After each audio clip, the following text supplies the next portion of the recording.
Hi everyone, welcome to day 2 of Mrs. Lamprin with our book, The One and Only Ivan. We're going to be reading part 2, so we'll be starting at page 21 and going to page 45. Before we begin, I want to go over our vocabulary words, so here we go. First word, majestic, domain, unkempt, ponder, lush, precision, wily, and undaunted. Very good. Okay. So remember, when we're done reading this, you need to go on to Quizlet and practice those vocabulary words. There are lots of different options. You can do the flashcard option, you can do the spelling, you can do the learn it. There's all kinds of activities for you to do. And then after that, you can either choose to do the physical quiz or the Google Classroom quiz, but that's up to you. Make sure you use your books. So here we go. Let's start on page 21. The loneliest gorilla in the world. When the Big Top Mall was first built, it smelled of new paint and fresh hay, and humans came to visit from morning till night. They drifted past my domain like logs on a lazy river. Lately, a day might go by without a single visitor. Max says he's worried. He says I'm not cute anymore. He says, Ivan, you've lost your magic, old guy. You used to be a hit. It's true that some of my visitors don't linger the way they used to. They stare through the glass, they cluck their tongues. They frown while I watch TV. He looks lonely, they say. Not long ago, a little boy stood before my glass, tears streaming down his cheeks, his smooth red cheeks. He must be the loneliest gorilla in the world, he said, clutching his mother's hands. At times like that, I wish humans could understand me the way I understand them. It's not so bad, I wanted to tell the little boy. With enough time, you can get used to almost anything. TV. My visitors are often surprised when they see the TV Mac put in my domain. They seem to find it odd, the sight of a gorilla staring at a tiny humans in a box. Sometimes I wonder, though, isn't the way they stare at me, sitting in my tiny box, just as strange? My TV is old. It doesn't always work, and some days will go by before anyone remembers to turn it on. I'll watch anything, but I'm particularly fond of cartoons, with their bright jungle colors. I especially enjoy it when someone slips on a banana peel. Bob, my dog friend, loves TV almost as much as I do. He prefers to watch professional bowling and cat food commercials. Bob and I have seen many romance movies, too. In a romance, there is much hugging and sometimes face-licking. I have yet to see a single romance starring a gorilla. We also enjoy old Western movies. In a Western, someone always says, This town ain't big enough for the both of us, Sheriff. In a Western, you can tell who the good guys are and who the bad guys are, and the good guys always win. Bob says Westerns are not like real life. The Nature Show. I have been in my domain for 9,855 days, alone. For a while, when I was young and foolish, I thought I was the last gorilla on earth. I tried not to dwell on it. Still, it's hard to stay upbeat when you think there is no more of you. Then, one night, after I watched a movie about men in black hats with guns and feeble-minded horses, a different show came on. It was not a cartoon, not a romance, not a Western. I saw lush forest.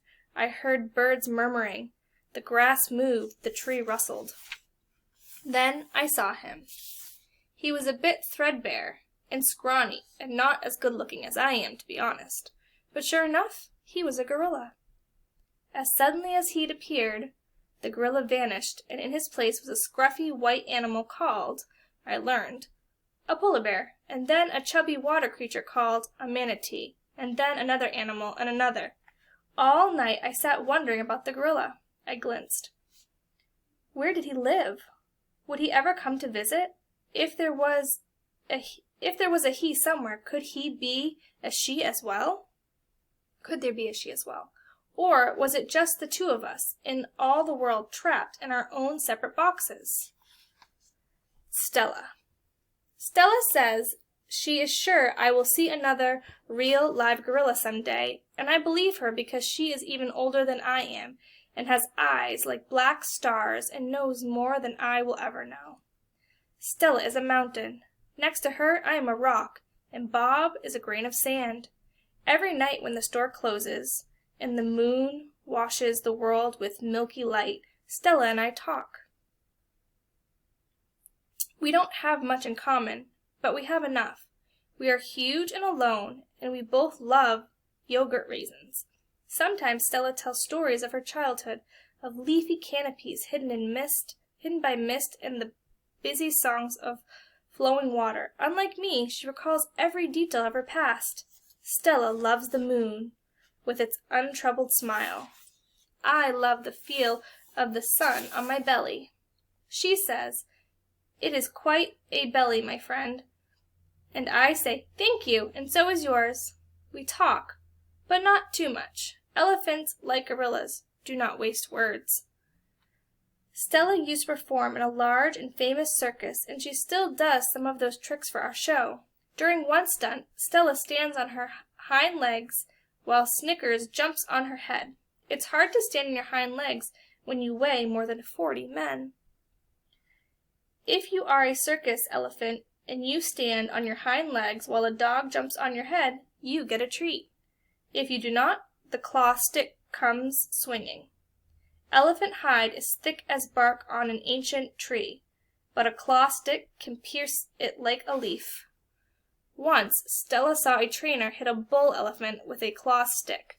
The bull is like a silverback, noble, contained, calm, like a cobra is calm. When the claw stick caught the bull's flesh, he tossed the trainer into the air with his tusk. The man flew, Stella said, like an ugly bird. She never saw the bull again. Stella's trunk. Stella's trunk is a miracle. She can pick up a single peanut with elegant precision, tickle a passing mouse, tap the shoulder of a dozing keeper. Her trunk is remarkable, but still it can't unlatch the door of her tumble-down domain. Circling Stella's legs are long ago scars from the chains she wore as a youth. Her bracelets, she calls them. When she worked at the famous circus, Stella had to balance on a pedestal for her most difficult trick. One day, she fell off and injured her foot. When she went lame and lagged behind the other elephants, the circus sold her to Mac. Stella's foot never healed completely. She limps when she walks, and sometimes her foot gets infected when she stands in one place for too long. Last winter, Stella's foot swelled to twice its normal size. She had a fever, and she lay on the damp, cold floor of her domain for 5 days. They were very long days. Even now, I'm not sure she's completely better. She never complains, though, so it's hard to know. At the Big Top Mall, no one bothers with iron shackles. The bristly rope tied to a bolt on the floor is all that's required. They think I'm too old to cause trouble, Stella says. Old age, she says, is a powerful disguise. A plan. It's been 2 days since anyone's come to visit. Mac is in a bad mood. He says we're losing money hand over fist. He says he is going to sell the whole lot of us. When Thelma, a blue and yellow macaw, demands, "Kiss me, big boy," for the 3rd time in 10 minutes, Mac throws a soda can at her. Thelma's wings are clipped, so that she can't fly, but she can still hop. She leaps aside just in the nick of time. "Pucker up!" she says with a shrill whistle. Mac stomps to his office and slams the door shut. I wonder if my visitors have grown tired of me. Maybe if I learn a trick or two, it will help. Humans do seem to enjoy watching me eat. Luckily, I am always hungry. I am a gifted eater. A silverback must eat 45 pounds of food a day if he wants to stay a silverback. 45 pounds of fruit and leaves and seeds and stems and barks and vines and rotten wood. I also enjoy an occasional insect. I am going to try to eat more. Maybe then we will get more visitors. Tomorrow, I will eat 50 pounds of food. Maybe even 55. That should make Mac happy. Bob. I explain my plan to Bob. Ivan, he says, trust me on this one. The problem is not your appetite. He hops onto my chest and licks my chin, checking for leftovers. Bob is a stray, which means he does not have a permanent address. He is so speedy, so wily, that mall workers long ago gave up trying to catch him. Bob can sneak into cracks and crevices like a tracked rat. He lives well off the ends of hot dogs he pulled from the trash. For dessert, he laps up spilled lemonade and splattered ice cream cones. I've tried to share my food with Bob, but he is a picky eater and says he prefers to hunt for himself. Bob is tiny, wiry, and fast, like a barking squirrel. He is nut-colored and big-eared. His tail moves like weeds in the wind, spiraling, dancing. Bob's tail makes me dizzy and confused. It has meanings within meanings like human words. I am sad, it says. I am happy, it says. Beware, I may be tiny, but my teeth are sharp. Gorillas don't have any use for tails. Our feelings are uncomplicated.